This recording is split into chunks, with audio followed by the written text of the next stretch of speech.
And welcome to things you might not have heard for this day, which happens to be the 7th of July, 7th of July. I always do that. 7th of January, 2026. Jacob and Payne, after a rough day not getting one in yesterday, we're back again for your Wednesday. We're going to get to you what we should have done yesterday and what we'll do today and hopefully for the rest of the week.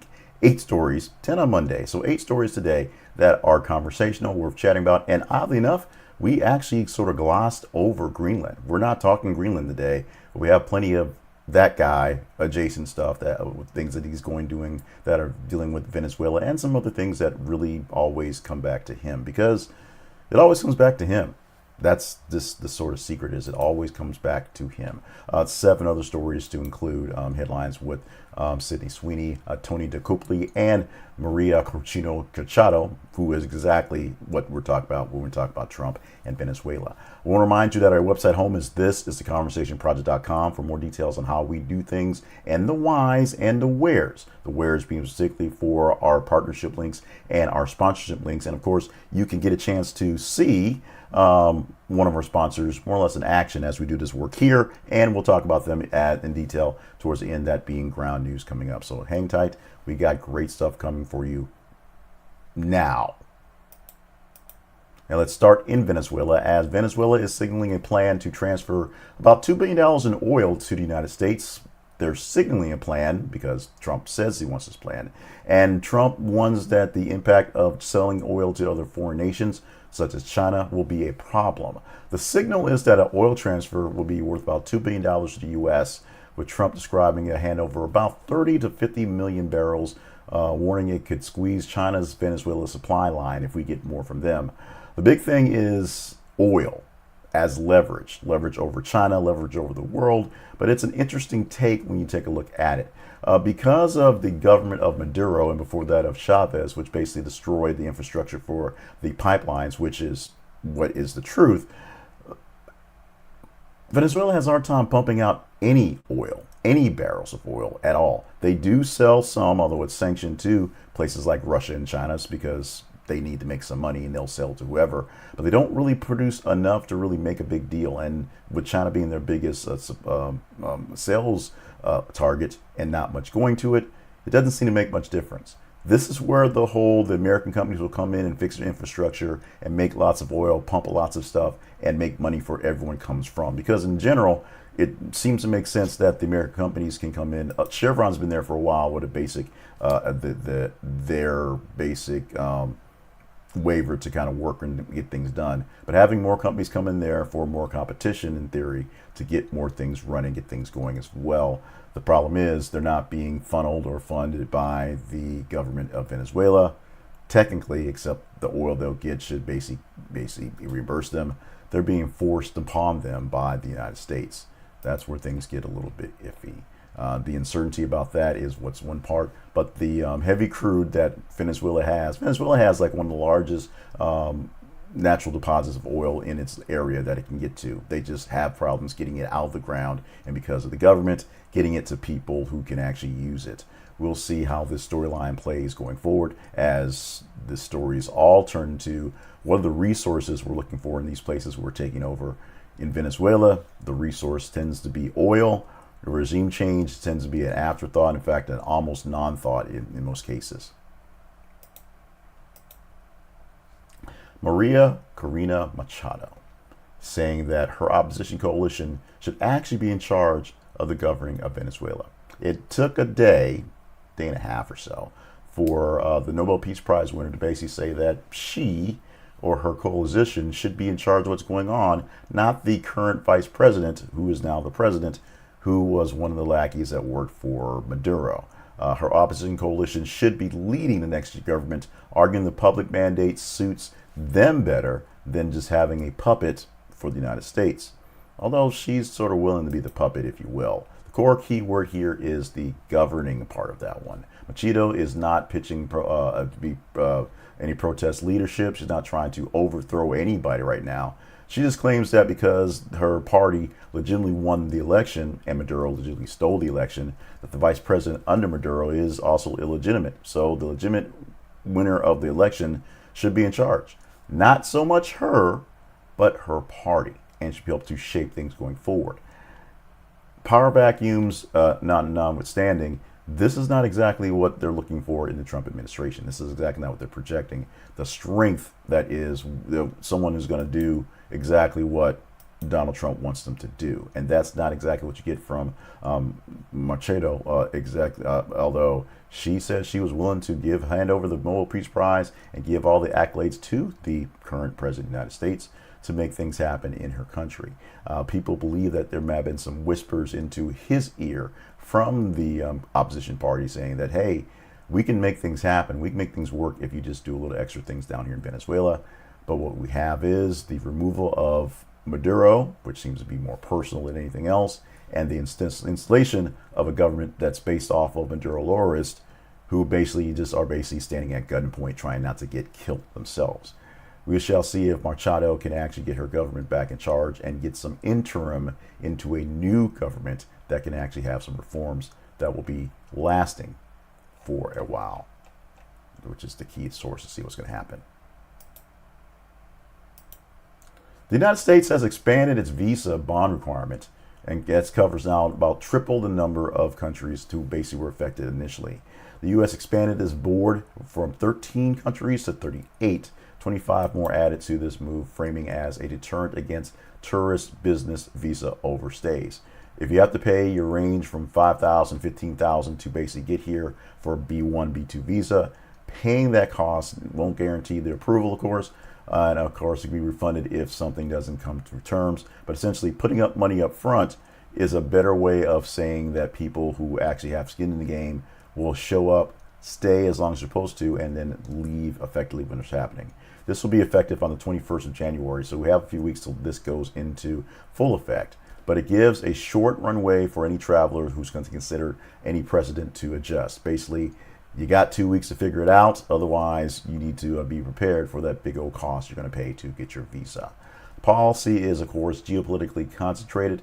Many affected countries are folks that we don't seem to like. We being Trump administration, not so much me as a we. There are countries in Africa. It's also some Latin American countries, some Asian countries. Some of them that have some optics that show them as really bad and have bad mechanics. Not the best people coming from them, if you will. And that's where they're going to target to make you pay more money to get here. The formal bond is a powerful word, and it signals enforcement and punishment, even though the government frames it as a refundable compliance incentive. The bond is just what you put up so you can basically hold your spot, although the word bond has a lot of meanings here in our vernacular going forward. No one's quite sure what Lindsey Halligan is doing, and the judge is now ordering her to explain the use of the U.S. attorney title that she is using in her court filing because she's not a U.S. attorney.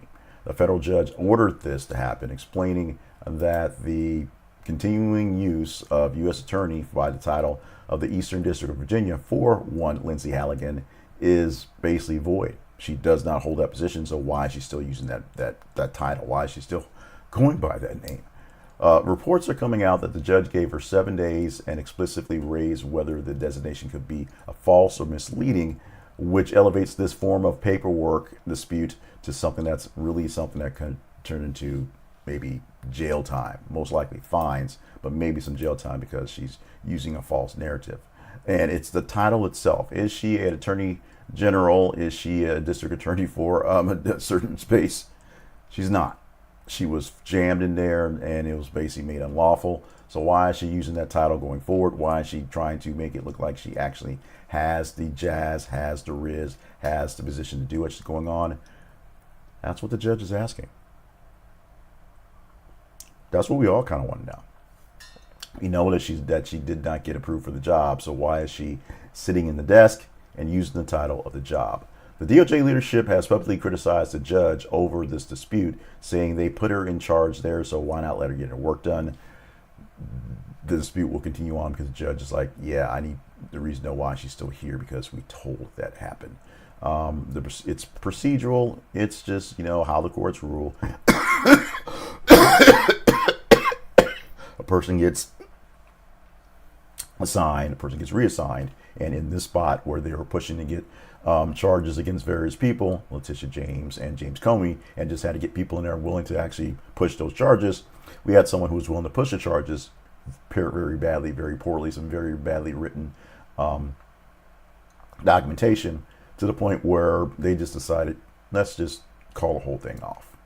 We shall see why she is not calling the whole thing off, why she's still using the title and sitting in the chair, in about 7 days. We need your help. We need you to enjoy what you're doing, or maybe you need to not enjoy what you're doing. What the kicker is, the algorithm doesn't care, because once you click the button that corresponds with some sort of liking it, some sort of agreeing with it, the algorithm just wants to share it up with more people who will see this in that light. So don't hit dislike, hit the like button and show that you want more of this, because we know you want more of it, whether it's a hate watch or a love watch. Like the videos that you're watching, like the stuff we're doing out here, so we get more people seeing it. I also get to see that you are engaging in it more, so I'll do more of that type of stuff. Subscribe to it if you're not getting this directly in your feed, and if someone you know should get this directly, help them out a little bit. Share it directly to them so that they will engage in it and hopefully subscribe as well. We need you to like it, to share it, and subscribe it so that we have more folks growing in our News Nerd Nation. This is an interesting story that has layers to it that you may not get on the first glance, but after thinking about it for a while, it will all make sense. It all comes together with time.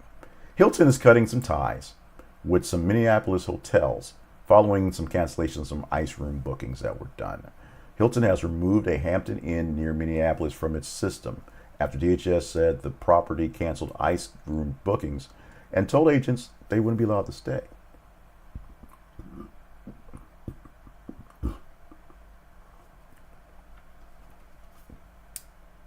Reports are coming in that dispute the acceleration after a video circulated showing that agents were showing up to check in the rooms or being turned away in local booking issues into a national brand enforcement movement.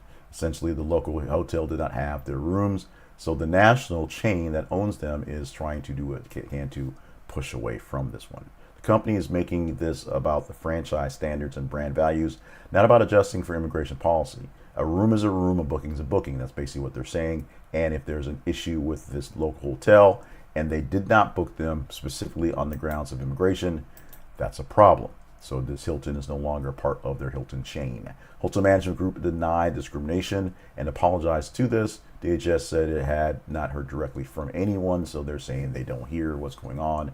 But the narratives are moving parallel to each other. One is the local hotel did not involve the ICE agents to get their rooms checked in. The other is the national chain is trying to distance itself from this local hotel for screwing something up, or for doing exactly what they planned on doing and holding people back because of immigration issues. This is an interesting story, like I said, layers, and not exactly as simple as just the statement of the headline. You may take a couple days to kind of think about it for a moment and figure out how you really feel about this, but it comes down to, in short, a customer service issue, and in long, the overarching story that we have that is the government and what may be reach or overreach in its work across the nation. I'm going to say this, and I'm going to say this because I mean this, I feel this, this is me. Sydney Sweeney is not a great actress. She's a great looking person, great looking woman, and she's worked hard to get all the things, accolades that she's gotten. And she's good enough to get the movie roles and do what she can, but she's not exactly Meryl Streep. But she is turning things and turning heads and turning fairly crazy movies into franchises, as now get your booking for Housemaid 2, Electric Boogaloo. Confirmed the sequel is now going to be after success of the first box office hit, The Housemaids. So it is happening. Lionsgate confirms that a sequel of the film's holiday hit, the fun and frivolous Housemaids, is happening. It's announcing that it's based off a second book by the author that is there. So there is source material. They're not just making it up just because Sydney Sweeney's there. They actually have a plan to work along with. It aims to reunite key creatives like Paul Feig, returning to direct, and Sydney Sweeney to return as the actress, as the housemaid, as the antagonist, as the person who has great genes. She's also attached as executive producer, so more cred for her going forward. Early box office has roughly about a $75 million domestic and $133 million global within 17 days on a modest budget. It's a small little film. It's just basically, it's not sci-fi heavy, not anything that has a lot of graphics. It's just sitting in some spots, sitting in some locations, filming the thing and having a lot of suspense to it. So being a cheaper film that's making a good chunk of money and Sydney Sweeney to pull folks in there, it's going to happen. The sequel is happening. Be prepared for that one. Distributed by Lionsgate, most likely, creating more social media buzz and audience energy, as this movie, which had a lot of buzz for the first one, will bring about more of it for the second one. And it basically sell some books, because it is based off a book, based off some source material. We'll see what's happened. There's actually a third book sort of in the works, I believe. So that means real franchise, because they can go to a third story if the second one sells like this one does as well. Tony Dokoupil, and we've talked about him already. We talked about him early, coming to work early, opening up the CBS Evening News on Saturday because of Venezuela and a interview he had with Pete Hegseth, which was fawning and sort of not so great. His first day on the job, which is, I'm sorry, is now 2 days ago, met with lots and lots of jeers and not so much a lot of cheers. He acknowledged on air, because there's something going wrong, that there was some challenges technically on his debut on the CBS Evening News. The first broadcast included some on-air acknowledgement of some big problems during a transitional glitch, with some clips spreading immediately online to basically rub salt into the wounds. Entertainment Weekly actually reports that CBS edited the flub out of the version that was posted online. So you probably can't see it unless you go looking for, really hard for, a YouTube version or a version that is the clean version. But it's basically routine for stuff to do that. If you have something that you don't like, you just take it out of the post-edit and post something else. It's kind of what got CBS in trouble with 60 Minutes and Kamala Harris and Donald Trump. Although that's a whole nother ball of wax, because the point of suing them for ruining an election that he won is kind of dumb. But this was basically based off his debut. The first night issues, which I'm sure have gotten better on night 2, were something to work out through. This was a rush job. This was a really rushed job after Barry Weiss came in to take over CBS News, the news part of CBS News, I guess the editorial vision, and many people just sort of left. Some on their own volition, some because they had other ideas. And Tony Dokoupil was plucked from the morning show to take over the evening news and in this role. So we're probably stuck with him for a while, unless he really, really screws up. We shall see how Dokoupil will keep up in the process of this job. And finally, Texas is accusing of targeting teachers, is being accused of targeting teachers over social media posts about Charlie Kirk in a union lawsuit. This might seem like an old story, because Charlie Kirk and his assassination was months ago. Stories of people being fired or being harassed because they have put their disdain in their social media for Charlie Kirk has been rampant. It's true. But this is now a lawsuit that unions in Texas are putting up against the state of Texas, following that the Texas Education Agency doing unconstitutional work in investigating teachers tied to social media posts about Charlie Kirk. These are teachers who are having their media scrubbed, media checked. People are trying to figure out where they're going with these things because they're not falling in line with the agenda. That's basically what they're saying. The agency is pursuing more than 350 cases, and that some educators were actually fired, disciplined right on the spot. The union is arguing that the state failed to define what inappropriate means and chilled protected speech. You have the right to complain about anybody you want to, even Charlie Kirk. except when Texas takes it right from you. The targeting is where things are going forward. The lawsuit frames the state's posture as enforcement by compliant pipeline rather than a narrowly tailored professional standards review. The union is seeking injunctive relief, which is to stop the policy and then clarify the guidance going forward, and not any damages. They're not trying to sue for any cash for this one. They just want something to basically answer the questions and state some sort of process and stick to it, and not just be non-arbitrary just because they feel like it.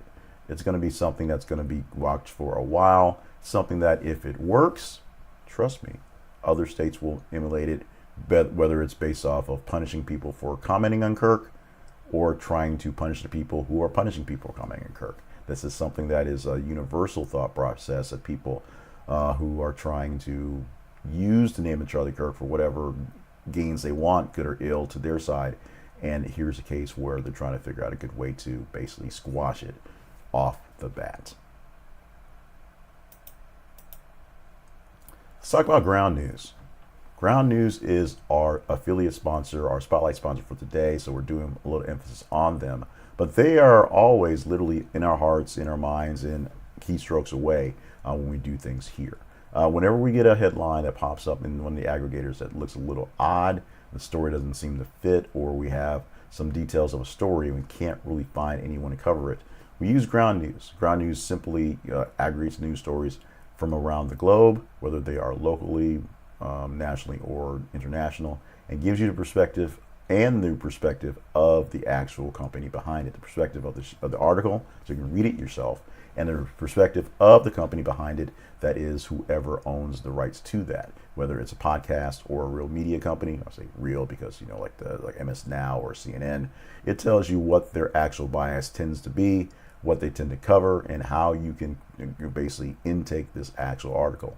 And if you have some real questions about what's being fed to you in your feeds daily, you can use their blind spot feature. And that's very simple. It gives you a chance to see what your blind spots are, what stories are not being fed to you based off of whatever you've clicked on in your social media algorithm sort of life. And it'll tell you what stories are being overly fed to you and utterly fed to you by the people who say they like you and want you to follow them, and vice versa. For the people who you're supposedly not supposed to like, it shows you what stories they are trying to oversell and undersell to the world to keep people on their side.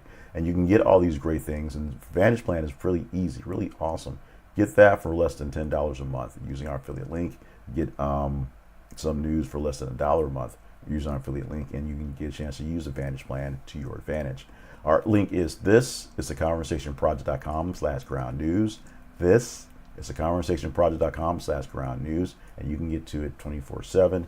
We get a small commission back for using it, and you get a chance to get great news, great coverage whenever you feel like it. App for Android, app for iOS, and the website, which we use heavily for our work every single day.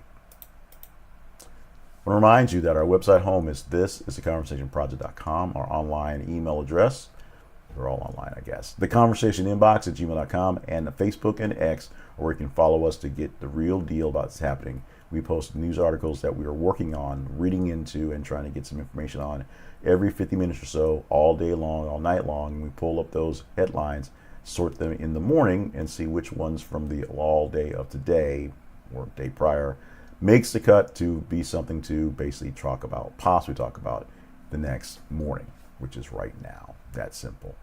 And with that, we are wrapping up this Wednesday, January the 7th edition, 2026 of Things You Might Have Heard. I'm Jay Cleveland Payne. I apologize for not getting a show in yesterday. It's still a one-man show. There's still sometimes things get in the way, and we still are dealing with some health issues, believe it or not. So some carryover from last year or last 2 weeks, which is causing some issues in timing, things like that. So plus day job is kind of busy. Education is really, really interesting these days. Just got to say that.